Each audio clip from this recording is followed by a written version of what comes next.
Seja bem-vindo ao EBDrops, o podcast do Capacitar, que é o Centro de Estudos Bíblicos da Igreja Batista de Vila Euro. Eu sou o Lucas, e se você já contou ou já deu risada da piadinha do Crente 6 Horas, essa série é para você. Oi, pessoal, tudo bem com vocês? Aqui quem fala é a Fátima, muitas saudades. Eu quero deixar com vocês uma frase atribuída a Lutero. Assim como o negócio dos alfaiates é fazer roupas e o negócio dos sapateiros é remendar sapatos, o negócio dos cristãos é orar. Então, bora aprender sobre oração. Boa noite, pessoal. Aqui é o André e queria deixar com vocês uma frase do próprio Tim Keller. Orar é aprender quem somos diante de Deus, é conhecer a si mesmo tão bem quanto Deus nos conhece. Oi, gente, aqui é a Vivi de novo e queria falar para vocês que nós devemos orar como se disso dependesse a nossa vida, porque depende.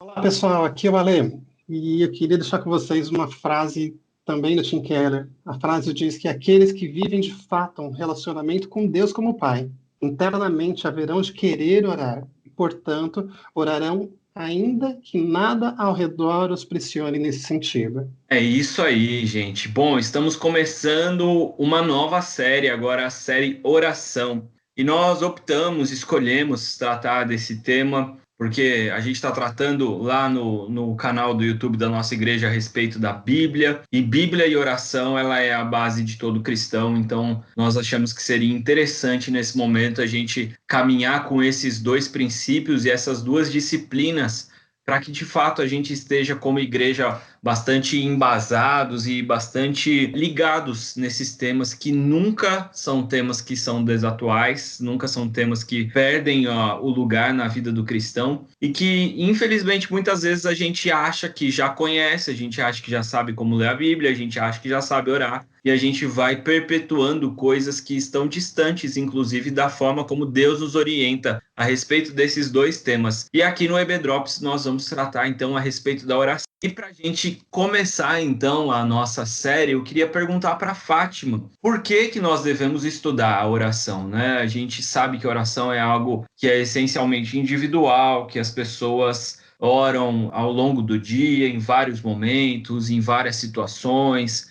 pedem oração também para os outros, mas por quê? Qual é o objetivo de tudo isso? Por que nós devemos estudar a oração?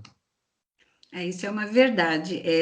Todo cristão já acha que sabe orar, deveria orar sempre, né? Muitas vezes a gente oramos menos do que deveríamos, mas existe uma importância de se estudar sobre oração. Muitos de nós aprendemos a orar quando nos convertemos, observando a oração de irmãos mais experientes. Então, nós construímos o nosso modo de orar a partir do que a gente ouve os irmãos em volta orando. E quando você vai se dedicar à oração, ao estudo da oração, você vai ver outros aspectos, né? Você vai ver os aspectos teológicos, vai ouvir sobre a experiência das pessoas, vai se aprofundar nisso daí, né? Muitas vezes a nossa oração, ela é algo frio, mecânico, muitas vezes até repetitivo, né? A gente ouve alguns irmãos orar, a gente sabe até quais palavras ele vai estar usando na oração. Então, o estudo da oração é importante por causa disso, né? Nós temos muitas obras sobre oração, os teólogos antigos, né, como Lutero, Agostinho, Calvino, falaram muito sobre oração, mas na atualidade a gente não tem uma obra que tivesse sido condensada como foi a do Timothy Keller. Ele conseguiu colocar numa obra vários aspectos que normalmente não são observados nas obras, né? Normalmente existem obras que põem a oração centrada na comunhão, que é aquela busca por ter uma comunhão pessoal com Deus, uma oração até um pouco mística, né? Buscando sentir a presença de Deus, é uma oração de adoração contemplativa. Mas outras obras abordam a oração centrada no reino, uma oração de súplica, né? Pedindo para que Deus estabeleça o seu reino no mundo, estabeleça o seu reino na nossa vida, né? Que a partir disso a gente possa mudar, né? Ele é uma oração que busca alinhar as nossas ações com aquilo que Deus tem de propósito para a vida da gente. Agora, nessa série que nós preparamos para a igreja, para quem for nos ouvir, nós vamos abordar vários aspectos além desses, né? Porque as duas experiências são válidas, uma não anula a outra. Muito pelo contrário, as duas se complementam, né? As duas trazem componentes importantes, ferramentas importantes para que a oração seja uma oração plena, uma oração eficaz. A própria Bíblia nos dá exemplo dos dois tipos de oração. Os salmos, que são várias orações ali de Davi, né? Tem orações de adoração, de contemplação, de busca pela presença de Deus, mas também tem salmos com súplicas, lamentos, com pedidos de socorro para que Deus exerça o seu poder no mundo. E também na vida do próprio Davi. Ele buscava Deus para que Deus agisse na vida dele, para que houvesse transformação. Então, esta série, ela vai nos levar, assim, num nível muito mais profundo do que nós entendemos de oração, né? Nós vamos ter, assim, um foco num relacionamento com Deus e no que Deus faz através da oração na vida da gente e através da gente nas pessoas que nos rodeiam no próprio mundo. Então, vale muito a pena acompanhar. Realmente, Fátima, eu acredito que se a igreja for abençoada na mesma medida, na mesma proporção que nós fomos abençoados ao ler esse livro e a estudar esse livro juntos, eu acredito que de fato vai ser uma grande bênção na vida de muita gente. E aí eu gostaria de perguntar para o André, diante de tudo isso aí que a Fátima nos trouxe. Então, André, qual que é o principal objetivo da oração? Olha, Lucas e pessoal, a gente aprende, né, desde pequeno, quando a gente vai na igreja, que orar é conversar com Deus, né? E acho que o objetivo é conversar com Deus, né? A gente às vezes esquece de quão profundo e quão grande é esse privilégio de estar diante de uma força infinita, que é Deus, e ao mesmo tempo ele nos permite tratá-lo como um amigo pessoal. Então, o objetivo da oração em si é um trato íntimo com Deus, uma vida em sua presença e tornar-se um com Ele, né? A dignidade consiste em poder tornar-se um com Deus na oração, em poder experimentar essa relação íntima e pessoal com Deus. Então, as orações, por exemplo, de petição, que não teve o efeito que a gente almejou, ela teve o objetivo que foi, na verdade, erguer nossa alma até Deus. Então, a verdadeira oração começa a nos orientar a começar a pensar os pensamentos de Deus, a desejarmos as coisas que Ele deseja, a amar as coisas que Ele ama. Então é algo fantástico que muitas vezes a gente menospreza, né? Separar um momento de oração, ter os nossos momentos de oração, a gente às vezes menospreza o quão grandioso e quão maravilhoso é esse momento.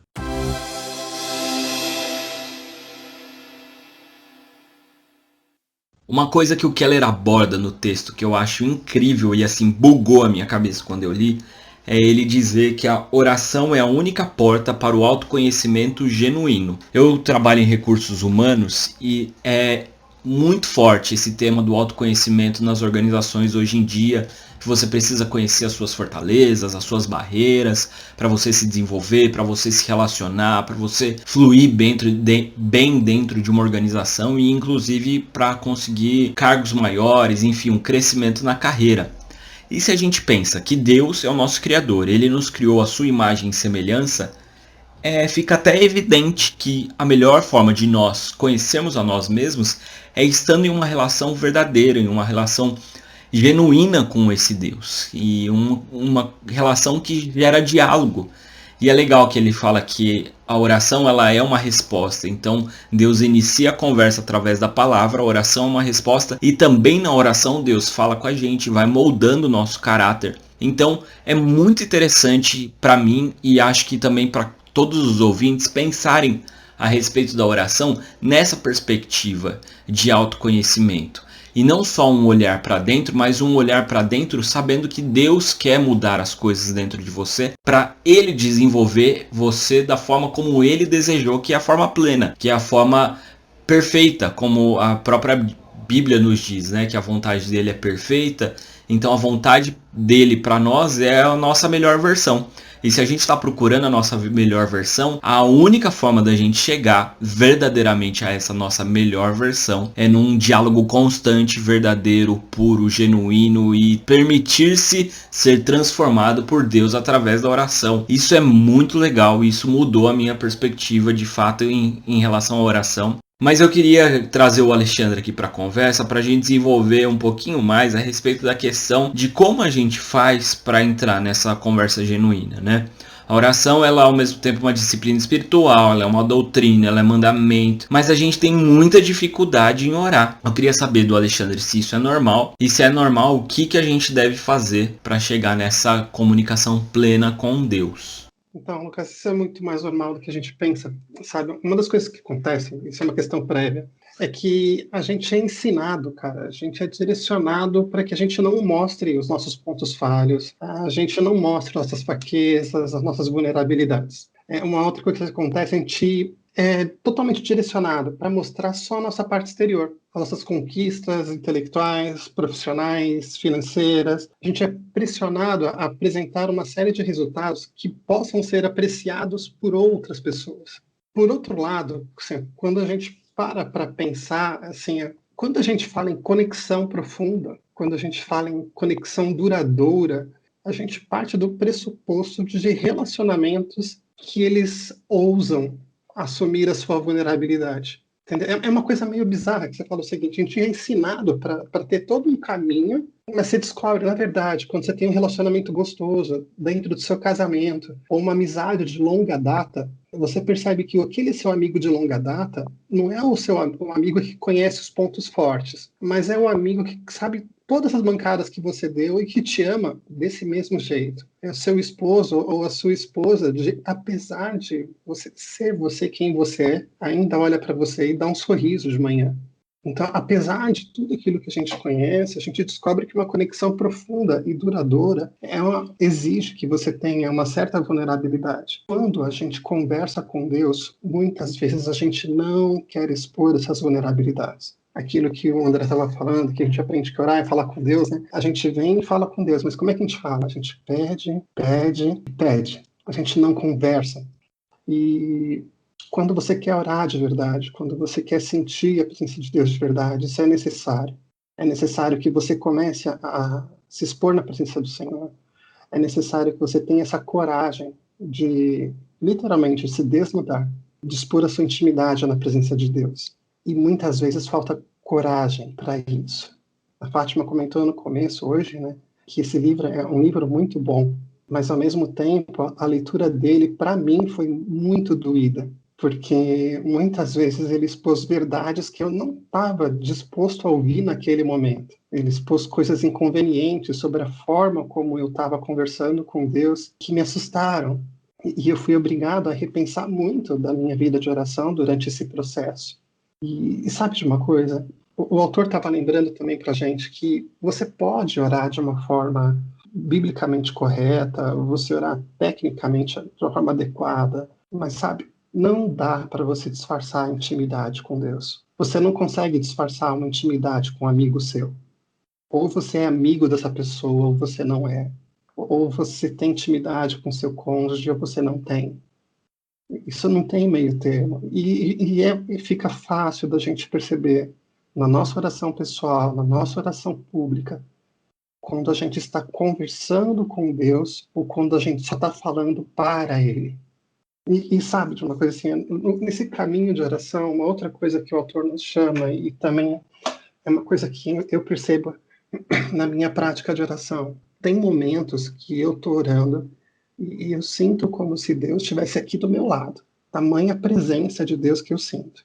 Tem momentos que eu sinto que eu estou brigando com Deus.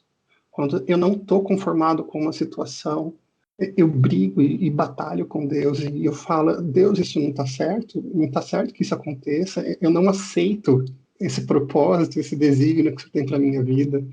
E a gente tem essa petulância de falar assim com Deus. E tem horas que a gente não ouve ninguém. Esses são os momentos mais difíceis. Tem horas que você fala e você não sente a presença de ninguém. E sabe de uma coisa? A vida de oração não é fácil. Mas mesmo assim, buscar a Deus na oração é sempre bom, porque no final das contas, ela vai te tirar do lugar que você acha que você deva pertencer, e ela vai te colocar no lugar que você efetivamente é na presença de Deus. Quando você começa a ter uma vida em que você mostra essa vulnerabilidade na presença do Senhor, você começa a aprender que quando você canta "Quão grande é meu Deus", isso vale para você também. Não é só que Deus é grande para enfrentar os problemas que você está enfrentando, mas que Ele é muito maior que você.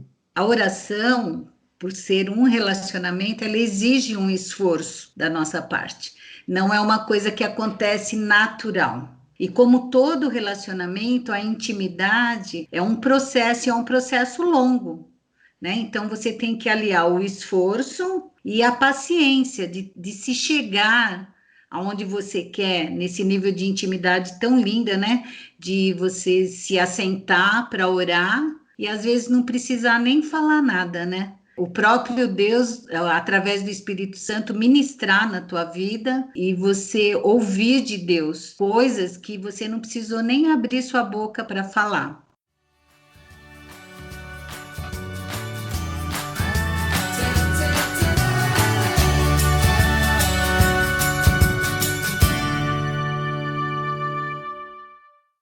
Uma coisa que eu penso é a seguinte: se você ama alguém, você investe nessa relação. Quando a gente ama de verdade, assim, a gente se expõe, a gente fala o que a gente sente, a gente compartilha, né, com a pessoa, e isso faz parte do processo. Então, se a gente diz que ama a Deus, isso não pode ser diferente. Então, assim, se a gente diz que ama a Deus, assim, eu preciso investir nessa relação.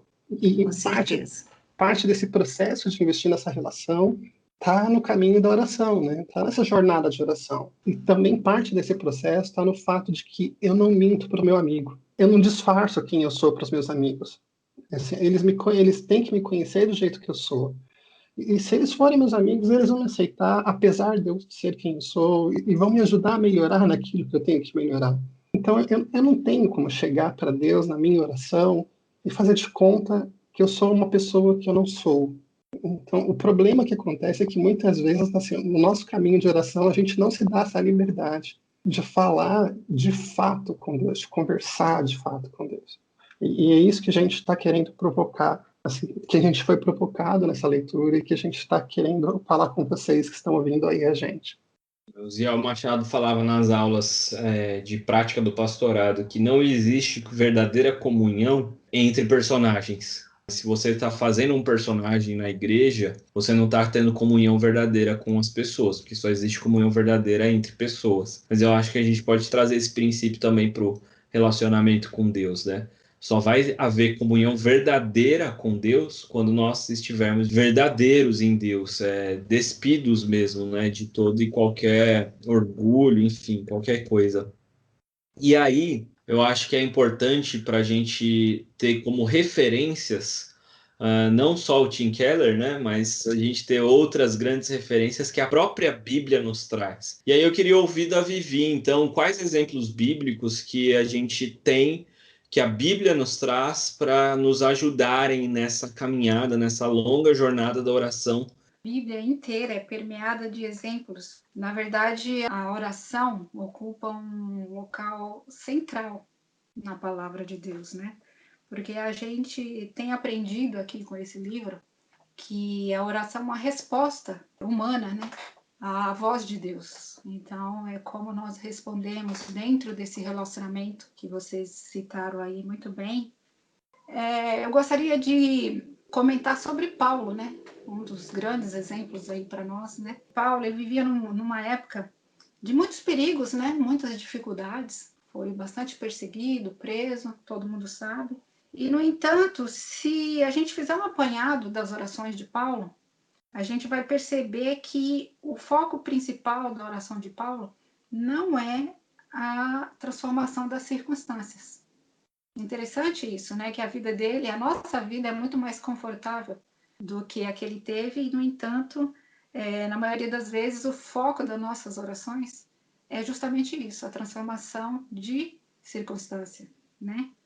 E Paulo não fazia isso como algo primordial. Ele não pedia para ter um imperador melhor, menos carrasco, ou para uma proteção contra saqueadores, ou nem mesmo pela comida em si. Não que seja errado isso, mas isso nos mostra, o exemplo dele nos mostra que a prioridade deve ser mesmo aquilo que o André e que a Fátima falou, que é o quê? O conhecimento de Deus.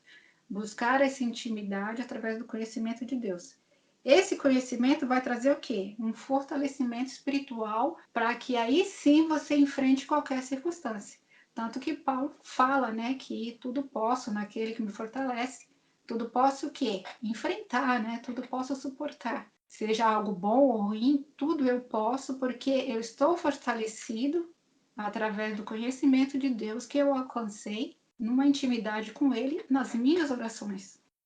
Vários outros exemplos aqui, por exemplo, Daniel, também, né, que a gente conhece bem a história dele ali, se expondo até a própria vida, né, correndo risco ali de morrer, mas não deixando de orar. Mas eu queria destacar aqui no Velho Testamento a história de Jó, porque assim existe toda uma gradação assim na história de Jó em termos de oração do que ele passou e como ele lidou, como ele enfrentou tudo o que ele passou, a dor e o sofrimento que ele passou, ele enfrentou como? Em oração, praticando o que vocês falaram aí, que é essa conversa com Deus, né? Mesmo nos momentos de indagação, de dúvida, de não entender, até de estar mesmo perplexo ali. Então a gente aprende com Jó que ele começou com uma simples queixa do que estava acontecendo com ele. E aí isso foi evoluindo para uma confissão, como a Lê falou, que evoluiu para um apelo e no final culminou com uma adoração, com louvor. Mas o ponto principal também que eu acho que a gente que pode aprender com Jó é o fato de que quanto mais a situação ficava ruim, mais ele se apegava a Deus. Ele não desistiu. Como a Lê falou, apesar da dificuldade, a gente não deve desistir, a gente deve insistir. Mesmo quando você acha que a sua oração não está subindo, você não deve se levar pela sua emoção naquele momento e desistir. Você precisa insistir, precisa ser um hábito adquirido. E ele também tinha toda a situação externa, né, dos amigos, da esposa. Então, assim, além Exatamente. de toda a circunstância já ser ruim, ele ainda tinha uma pressão para as pessoas que Exatamente. sobre a oração dele, né? Uma pressão externa sobre a oração e sobre a relação dele com Deus. Exatamente, quer dizer, é uma luta interna e externa, né? E mesmo assim ele não desistiu. Então, o exemplo de Jó é justamente esse, não desistir. E terminando aqui a minha fala sobre exemplos, né? O nosso melhor exemplo e maior é o próprio Jesus Cristo, né? Nós vemos aí na vida de Jesus uma vida de oração. Dentro da sua humanidade, deixou para nós o exemplo da oração. Orava constantemente antes de decisões, antes de sair para a sua missão. Ele sempre estava em oração, muitas das vezes orava a noite inteira, passava a noite toda orando. Enfrentou sua maior crise com oração, que foi ali no Getsemane, viveu orando, ensinou a orar e morreu orando. Então, por fim, no seu último suspiro ali na cruz, ele terminou orando. Lucas 18:1 disse-lhe Jesus numa parábola sobre o dever de orar sempre e nunca esmorecer, né? Que é essa questão de às vezes a gente sentir, mas que a gente deve perseverar em oração. Colossenses 4:2 fala perseverar na oração, né? Então é perseverar. A gente poderia separar um estudo só sobre o que Jesus nos ensina em todos os aspectos, né? Mas como o nosso assunto é oração, Jesus abriu um precedente, né, de uma intimidade além do que era comum ali para o judeu, que era o Deus Criador Todo-Poderoso, né? Jesus abriu essa possibilidade, concedeu, né, aos discípulos e a nós a possibilidade de chamar Deus de Abba Pai, né, de paizinho, uma intimidade maior ainda, né? Então é interessante a gente ver esse aspecto, porque neste último momento que eu falei que Jesus morreu orando, né? Este é o momento que ele não usa a expressão Abba Pai. ali na cruz, ele não usa a expressão Abba Pai, ele fala, meu Deus, né? Então, aquilo, o livro explica muito bem, falando que naquele momento ele é como se ele tivesse perdido a paternidade, tivesse aberto mão da paternidade de Deus, para que essa paternidade passasse para nós, para que nós fôssemos adotados, né? Então, nosso pecado estava sobre ele foi separado para que nós fôssemos religados, né? Então, isso é muito lindo, né? Até no último momento ali, Jesus nos ensinou através da oração, né? Que ali ele estava totalmente por nós, né? Recebendo toda a separação de Deus em nosso lugar para que a gente fosse novamente religado a ele, né? Ensina-me a orar, ó Jesus bendito.